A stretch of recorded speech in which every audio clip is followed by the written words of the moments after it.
Stay seated as you like. My laptop has two parts, so hopefully it won't fall. So you can see this is a kitchen scale. When I was a graduate student, we worked really hard. I mean, we worked really hard. I would work on a problem until I got stuck, and then I would just keep working on it some more, even though it didn't get me anywhere. And at some point, one of my smarter friends suggested maybe we should get together once a week and just stop working.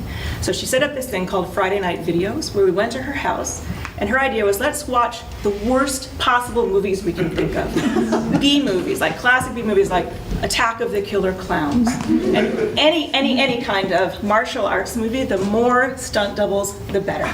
The least intellectual things we could possibly think of to get our minds off of work. And that seemed like a really good idea. She also suggests that we should each contribute a dish to a weekly potluck. And she decided I should make desserts. And then I started getting a little bit nervous because the movie thing seemed okay, but I'd lived in a dorm for the whole 4 years of my undergraduate experience, so I had never actually baked anything before. I'd never had a kitchen. I'd never even tried to make brownies before. So I did what any scientist would do. I started reading about baking.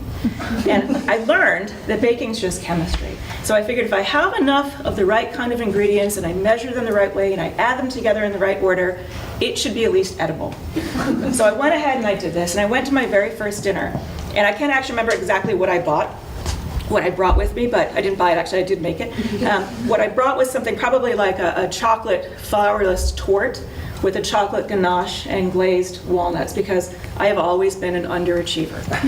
So I went there, and actually people thought it tasted pretty good, and that was good. But what I really learned was not only that I could bake, but that stepping away from work was a really good thing. Because what we learned by stopping focusing on those problems and sort of just relaxing for a while was that we started thinking about our problems with a more open mind. We started addressing our problems not through that narrow lens, but more creatively. And so the more we played, the better we worked.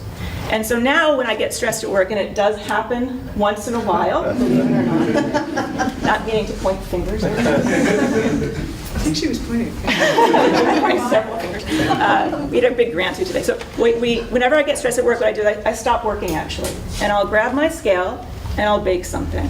Or I'll grab my kids and I'll take them for a run, or I'll watch a really bad sitcom or a martial arts movie with lots of stunt doubles. And what I do then is I realize that success is not just doing well at work, it's doing well at life.